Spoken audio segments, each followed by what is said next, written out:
Sesungguhnya Allah Subhanahu wa taala tidak mewajibkan berpuasa pada malam hari. Atau Allah Subhanahu wa taala lam yaktub alayya, tidak mewajibkan atasku untuk berpuasa pada malam hari. Artinya puasa itu syariatnya pada siang hari, bukan pada malam hari.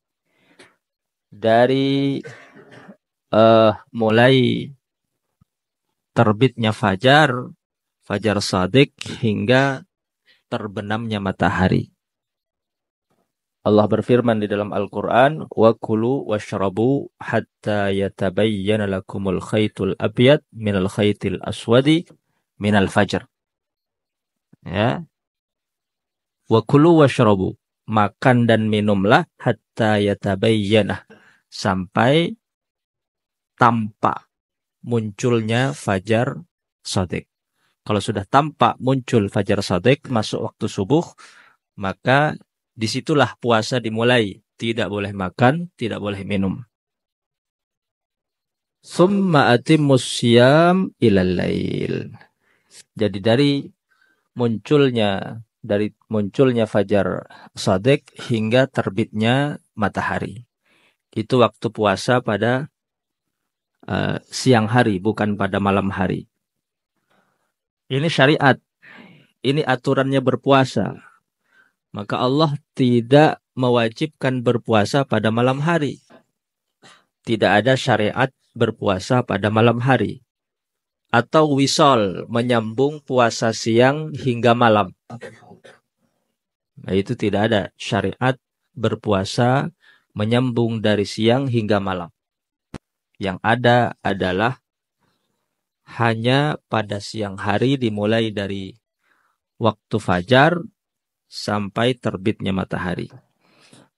Maka faman shama ta'anna wala ajra lahu, dan barang siapa memaksa untuk berpuasa pada malam hari, ta'anna, maka dia hanya membuat payah tubuhnya. Dia hanya membuat dirinya payah, masyaqqah, mepayah. Wala ajralahu, dan dia tidak mendapatkan pahala. Kalau orang berpuasa pada malam hari, maka yang didapat hanyalah masyaqqah dan tidak mendapatkan pahala dan ganjaran dari Allah Subhanahu wa taala. Karena apa? Karena tidak sesuai dengan syariat. Tidak sesuai dengan syariat dan aturan. Jadi ibadah itu tidak membuat sendiri, tetapi ibadah itu harus sesuai dengan aturan dan syariat Allah Subhanahu wa taala. Maka di dalam ibadah, syarat ibadah itu diterima, satu, syaratnya adalah harus sesuai dengan aturan syariat Allah. Jangan membuat ibadah sendiri. Mau berpuasa pada malam hari, la ajra lahu, yang didapat hanyalah masyaqqah dan tidak mendapatkan pahala. Pertama, ibadah diterima oleh Allah syaratnya harus sesuai dengan aturan dan syariat.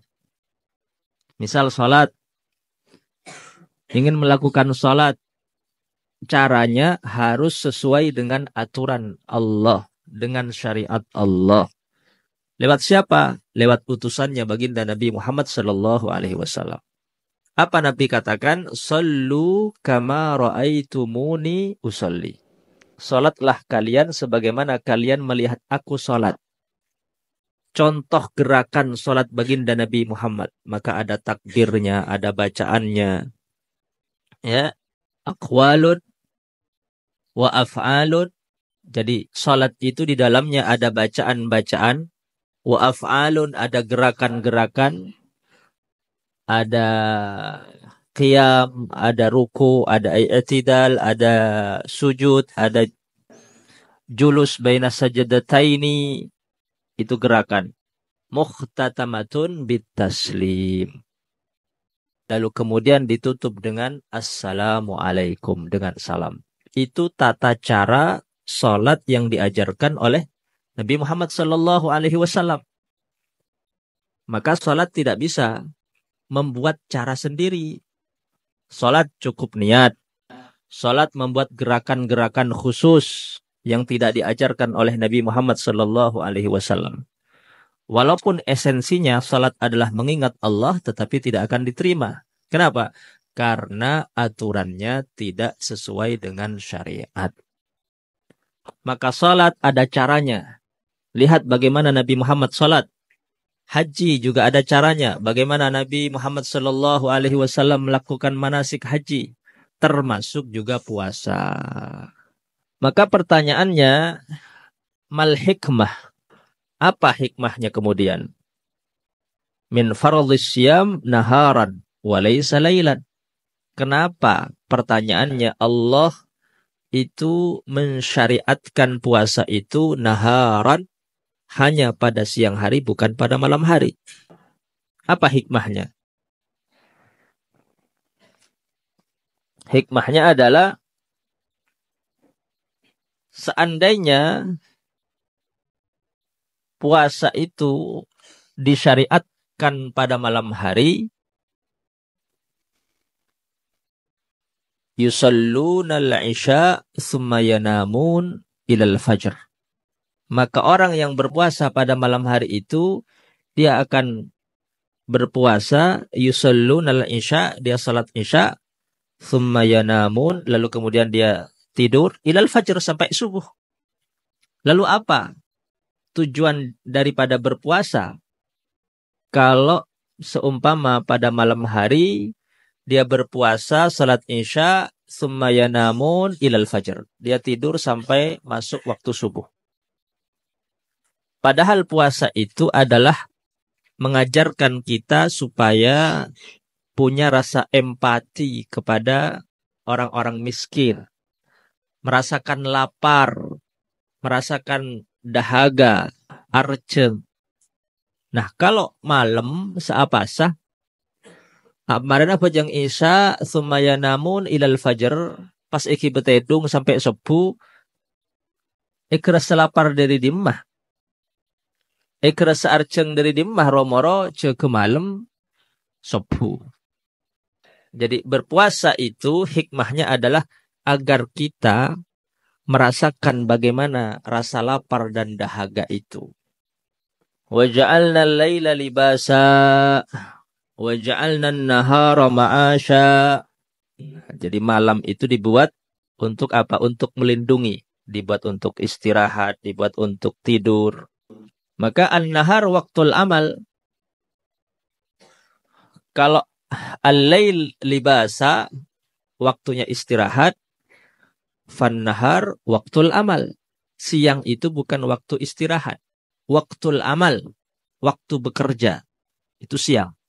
Waktul amal, waktu mencari nafkah, waktu bekerja, waktu usaha, ya, itu siang. Jadi siang itu bukan waktunya tidur. Ada qailulah hanya beberapa menit, antara 25 sampai 30 menit cukup. Siang, pada waktu qailulah dibuat istirahat. Beni sekapini siang ikabe tedung, ikabe istirahat. An-nahar waktul amal. Siang itu waktu bekerja. Maka puasa itu tujuannya adalah yang pertama tahdzibun nafsi. Membersihkan hati. Itu tujuannya. Puasa itu tahdzibun nafsi. Membersihkan hati. Orang kalau punya hati kotor, punya penyakit hati, dengki, iri, takabur, ujub, riya, sum'ah, maka bersihkan penyakit hati itu dengan apa? Dengan memperbanyak berpuasa. Orang kalau dibuat lapar, dibuat tidak makan, tidak minum, hati yang kotor itu akan berubah menjadi bersih. Ya, penyakit-penyakit hati itu akan apa? Akan hilang dengan seseorang merasakan lapar dan dahaga.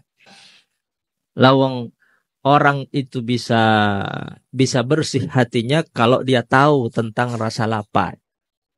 Oh pada iri lapar ya, maka tak bong bersombong. Oh pada iri lapar ya, Akhirnya nisar ke orang miskin. Itu tahdzibun nafs. Tahdzibun nafs. Yang kedua adalah asy'ur. Asy'ur ma'al fuqara. Punya rasa empati, kasihan kepada orang-orang fakir, orang-orang miskin. Ya, asy'ur ma'al fuqara. Nah, dia bisa berempati dengan orang-orang miskin kalau dia merasakan lapar. Kalau dia tidak merasakan lapar, bagaimana dia punya rasa empati, kasihan kepada orang-orang miskin, orang-orang yang kelaparan. Maka abang kau tuh arasa lapar. Sehingga maka puasa itu disyariatkan pada siang hari.